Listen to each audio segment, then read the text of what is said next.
bantu Maya. Yalah, Safian, kakinya. Apakah sihir itu benar nyatanya? Assalamualaikum warahmatullahi wabarakatuh. Kembali lagi bersama kita bacain cerita horor. Kali ini kita akan membacakan tweet dari akun X Mistinim dengan nama juga Mistinim. Lelakut Jagat, Petaka Perang Santet. Oke, langsung aja ke ceritanya. Malam itu tak ada sedikit pun cahaya rembulan, apalagi bintang.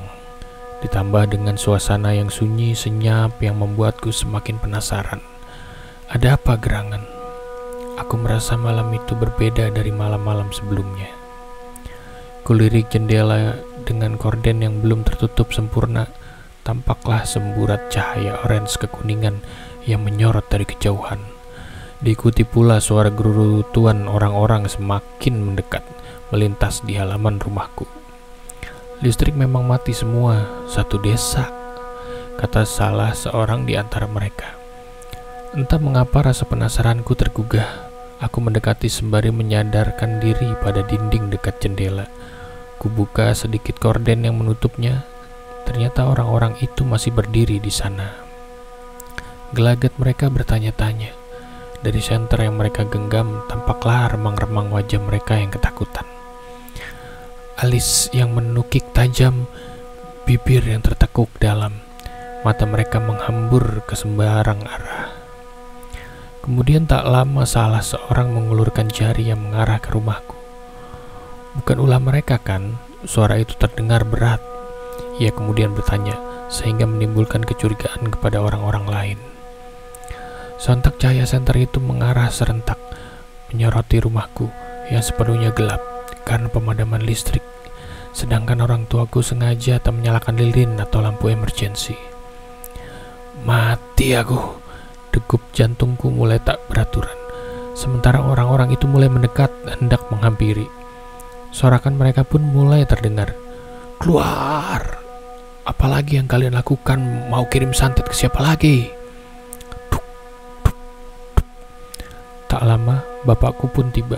Sorot matanya yang tajam mengarah tepat pada korden yang masih terbuka. Kedua tangannya meremat pada salah satu tangan yang menggenggam keris.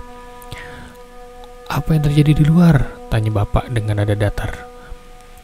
Aku menggeleng perlahan, sebab memang tak tahu menahu mengapa orang-orang itu tiba-tiba mengamuk pada kami.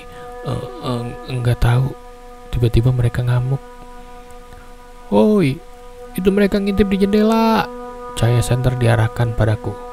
Aku pun berjingkat, bukan hanya kaget, tapi juga karena silau. Buak, buak, buak. Keluar, keluar. Sudah berapa kali kalian begini? Kalian kirim santet ke siapa lagi? Amukan mereka semakin brutal, sampai-sampai berusaha mendobrak pintu rumahku. Sementara bapak, aku tahu ia sedang merasakan gejolak emosi yang ditahannya.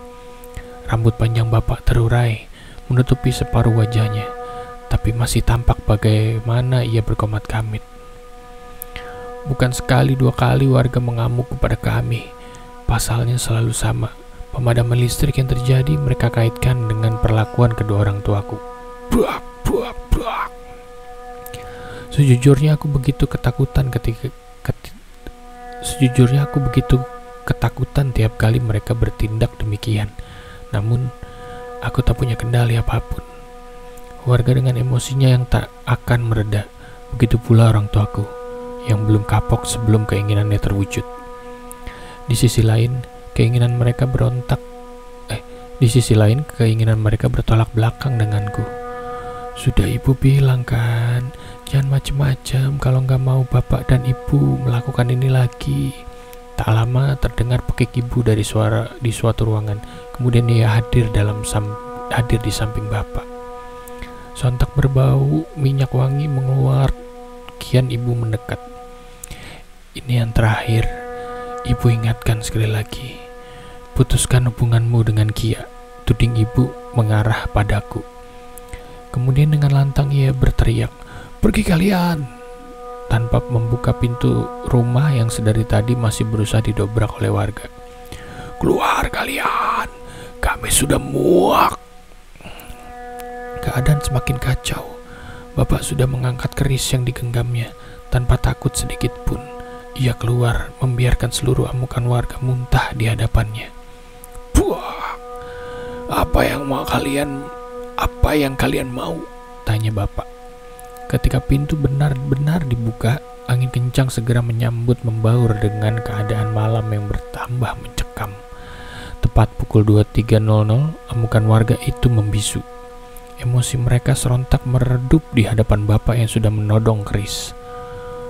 "Bau Kamboja, jangan bilang kalian kirim santet lagi."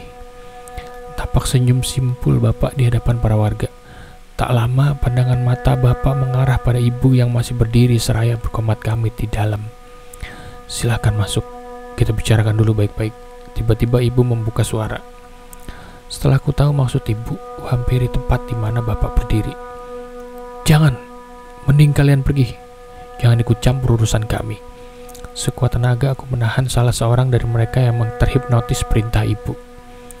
Sementara di sampingku, Bapak sudah mencengkram bahuku erat-erat. Terdengar pula begitu sedikit geraman yang menekan. Rasanya panas, kemudian perih. Jari-jari Bapak bagai jarum yang menusuk-nusuk. Namun, tetap kupaksakan diri untuk menahan, meski rintihanku mulai keluar. Sial, malam ini bukan hanya Kia saja yang diincar, tetapi juga warga. Orang tuaku membutuhkan tumbal, tulah dari perbuatanku sendiri. "Pergi, cepat pergi!" aku berteriak sekali lagi. Rasanya gejolak emosi mulai memengaruhi diri. Kulihat orang-orang itu malah diam dengan tatapan mata nanar. Wajah mereka sudah pucat seluruhnya, tapi tetap tak ingin beranjak dari sana. Sedangkan tubuhku mulai kewalahan menahan beberapa orang yang masih memaksa masuk ke dalam. "Hamdan, biarkan mereka masuk." Wajah Bapak mendekat seraya berbisik. "Atau Bapak habisi Kia sekarang juga?" Mataku mendelik, hawa dingin langsung merambat ke seluruh tubuhku, hingga aku terdiam tak berkutik. Jantung yang sedari tadi berdetak kencang, kini tak terdengar. Diikuti dengan tawa gagak di luar sana, barulah warga berhamburan, tanpa mengindahkan dua orang yang masih saja memaksa masuk. Bapak tertawa kecil. Ia menodongkan lagi keris yang kini bersimbah darah, entah karena apa. "Sudah, sana pergi. Saya nggak mau bicara dengan kalian." Ketika perintah Bapak lontarkan, barulah mereka benar-benar sadar. Dengan tubuh gemetaran, gigi menggeruk-tuk, mereka berpamitan, kemudian lari tunggang langgang seolah mendapati sesuatu yang menyeramkan. Aku hampir menghela napas lega. Tapi urusanku belum selesai sampai di sini saja. Terlebih tentang Kia, gadis yang sudah menjalin hubungan selama kurang lebih 3 tahun denganku. "Duduk." Sentakan Bapak menggema, beradu dengan desir angin yang bertambah kencang di luar sana. Dedaunan kering berterbangan siul berkedasih berganti dengan tawa gagak. Jalanan kini benar-benar sepi. Sejauh mata memandang tak ada secercah cahaya yang menerangi desa. Sudah biasa, setiap kali orang tuaku mengirim santet, ada saja lonjakan energi yang mengakibatkan pemadaman, kata salah seorang dukun di desa lain. Sedangkan aku selalu saja menghindar dari permasalahan yang kutimbulkan. Bapak ataupun ibu melakukan demikian bukan tanpa sebab, melainkan karena gadis yang saat ini menjalin hubungan denganku. Di meja tamu, Bapak dengan sorot matanya yang menghitam itu seolah mengintimidasi. Begitu pula ibu yang berdiri di belakangnya dengan melipat kedua tangan di depan dada. "Sampai kapan kamu mau mempertahankan hubungan dengan Kia?" tanya Bapak. "Gak cukup apa? Sudah yang dilakukan keluarga mereka pada kita," sahut ibu. Aku tertunduk merenungkan segala keresahanku. Pikiran-pikiran buruk terus saja menghantui setiap kali pertanyaan terlontar dari Bapak ataupun ibu. "Hamdan, dengar Bapak.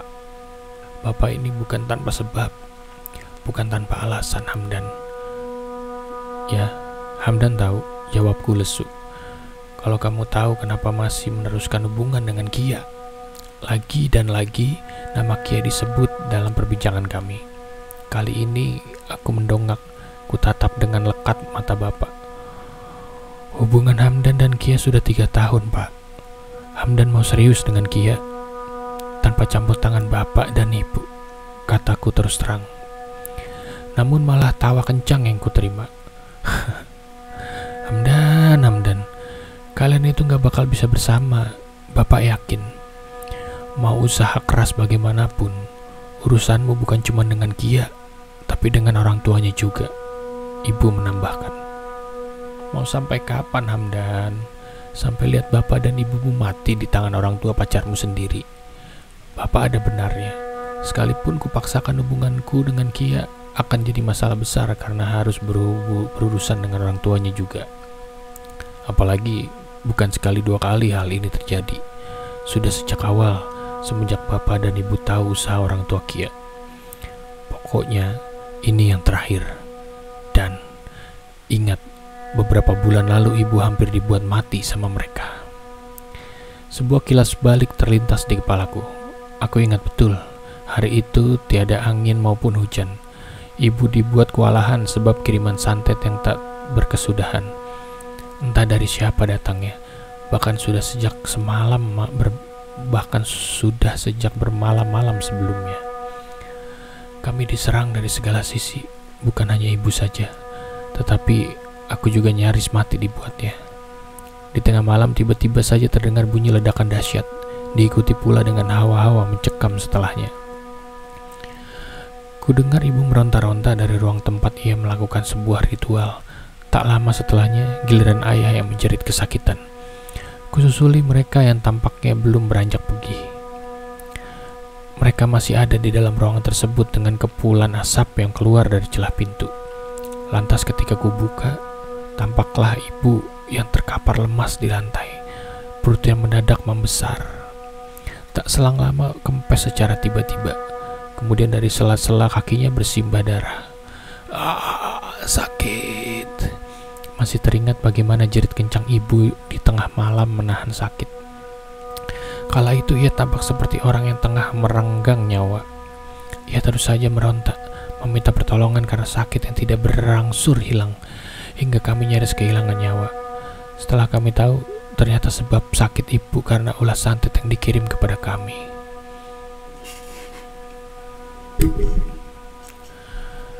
Yang lebih membuatku terkejut lagi, pelakunya adalah orang tua Kia, kekasihku sendiri. Malam-malam berikutnya giliran kami melakukan hal yang sama. Sampai sekarang, lakut jagat, perang santet itu belum usai. Tadinya berawal dari orang tua Kia yang tidak merestui hubungan kami, lalu berujung pada santet yang mereka kirim sebagai awalan peperangan dingin di antara kedua keluarga kami. Ternyata, orang tua Kia tak merestui hubungan kami sebab usaha mereka sejalan dengan usaha orang tuaku, yaitu berdukun santet. Sejak beberapa bulan lalu, berulang kali warga berteriak ketika tak sengaja berlalu lalang di rumahku. Mereka mengaku melihat bola api yang melintas di langit-langit malam, kemudian menghilang begitu saja. Dari sanalah warga mulai berspekulasi, terutama setelah kejadian yang menggemparkan. Identitas orang tuaku sebagai dukun terbongkar setelah bertahun-tahun bersembunyi dengan kedok terapis herbal. Akan tetapi, segala kejadian-kejadian yang tak masuk akal itu membuat warga terbiasa dengan kegiatan malam bapak dan ibu. Bukan menjadi pertanyaan lagi mengapa desa sering terjadi pemadaman listrik secara tiba-tiba. Semua mereka sangkut pautkan dengan apa yang diperbuat bapak dan ibu di dalam suatu ruangan. Di sisi lain, perang santet itu tak mereda sampai sekarang. Bahkan di antara kami sekalipun, nama Kia tak luput dari perbincangan. Terus saja ibu memandangiku dengan tatapan sengit, lengkap celak hitam yang masih lekat pada matanya. Ingat Hamdan, mereka yang mulai duluan. Mau tunggu apa lagi? Ibu menegaskan sekali lagi. Tunggu bapak dan ibumu mati, tambahnya. Aku semakin terbungkam. Bukan malah memikirkan apa yang tengah diucapkan ibu, tapi pikiranku justru berkutat kepada keadaan Kia di sana. Layar ponselku yang sedari tadi menyala membuktikan bahwa keadaan Kia sedang tidak baik-baik saja. Apalagi setelah ku tahu bapak dan ibu berulah lagi dengan mengirimkan santet ke sana. Jawab Hamdan, sontak terdengar mendengar sentakan dari bapak, diikuti dengan gebrakan meja yang membuatku berjingkat. Jantungku berdebat hebat. Napasku membuat seolah habis dikejar sesuatu. Mataku melotot dengan mulut melongo, mendengar gebrakan yang amat kencang mampu mengejutkan bulu kudukku. Seketika sengatan menjalar dari ujung kaki hingga ujung kepala yang membuatku sontak terdongak menghadapnya. Tatapan mata bapak lekat pada layar ponselku yang menyala-nyala. Ia pun tahu, oh, Kia. Pak, jangan, aku berteriak. Aku beranjak, tanganku hendak meraih ponsel yang sudah digenggam bapak. Dengan beringas bapak tertawa. Ia remat tanganku dengan kuat.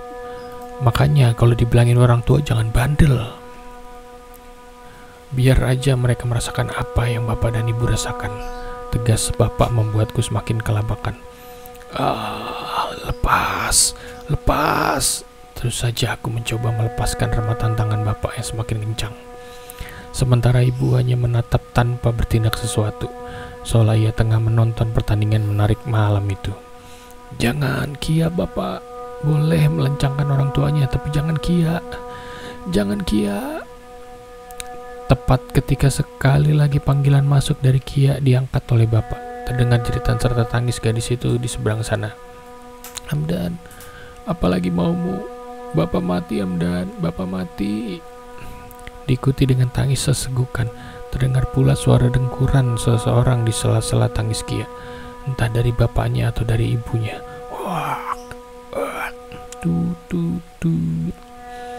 Panggilan terputus, menyisakan satu pertanyaan tentang keadaan Kia. Sekarang, mendengar dari suara panggilan yang bising penuh tangis semakin membuatku histeris. Kurang ajar, apa yang kalian lakukan? Apa Kia juga kena? Kita salah apa? Pak, Bu, tangisku ikut pecah. Amarahku yang tadinya membara hingga membuat seluruh tubuhku bertenaga, kini lenyap dengan sendirinya. Aku terjatuh, kemudian berlutut di hadapan bapak. Biar lihat sendiri besok dan biar kamu lihat sendiri besok. Itulah akibatnya karena kamu gak mendengar ucapan orang tuamu sendiri. Kalau kamu gak mau mengakhiri hubunganmu sendiri, maka bapak yang mengakhirinya. Buak. Satu tendangan didaratkan oleh bapak mengenai tepat pada tulang hidungku. Sontak aku terdongak, tubuhku terjatuh ke belakang hingga menghantam lantai karena saking kencangnya. Tak ada waktu untuk merintih kesakitan manakala pandanganku berangsur pudar. Sambil menghirup bau anjir mengeruak, cairan kental itu keluar dari cuping hidungku, bersama dengan nyeri pada batang hidung yang semakin terasa. Tatkala mataku mencoba fokus pada pergerakan bapak dan ibu, barulah sakit luar biasa menghantam kepala. Di dalam ruangan yang masih gelap, aku terkapar lemah tak berdaya. Hanya saja aku terus berharap bahwa bapak tidak benar-benar menghabisi nyawa orang tua Kia, atau bahkan Kia sendiri yang menjadi korbannya. Entahlah, ketika mataku terpejam, seluruh pikiran buruk itu pun hilang. Keesokan hari, aku terbangun di tempat yang sama, di atas lantai yang dingin dan lembab. Kia, aku harus tahu keadaan Kia. Tanpa aba-aba aku bangkit menggeledah seluruh ruangan dan perkakas tempat ponselku tergeletak semalam. Kudapati puluhan pesan serta panggilan tak terjawab dari Kia. Benar saja, ketika ku buka ada kabar tak mengenakan datang darinya. Bapak meninggal. Kalau mau datanglah ke sini, ingat semua ulah orang tuamu, kata Kia. Bersambung. Lanjutan tetap jadi satu utas. Bagian yang ingin membaca lebih dulu bisa langsung ke Karya Karsa. Oh, jadi dia tuh mengeluarkan semacam buku gitu atau website lah ini ya, buku digital tentang cerita kelanjutan dari Lelakut Jagat. Oh, jadi ini tuh perang antara dukun santet dengan dukun santet lainnya, guys. Ngeri banget, dan dampaknya tuh bisa nyampe ke seluruh warga yang ada di sana. Tidak ada foto ataupun bukti otentik videonya, tapi ini mungkin bisa jadi cerita fiktif aja ya, karena tidak ada disclaimer sama sekali bahwa ini adalah kisah nyata. Jadi buat teman-teman semua yang ingin dibacakan lagi cerita apa bisa langsung komen aja di bawah, dan juga like dan share supaya cerita-cerita horor yang lainnya, entah di X, entah di website lain, bisa segera kami bacakan. Ya, terima kasih masih mendengarkan sampai sekarang. Assalamualaikum warahmatullahi wabarakatuh.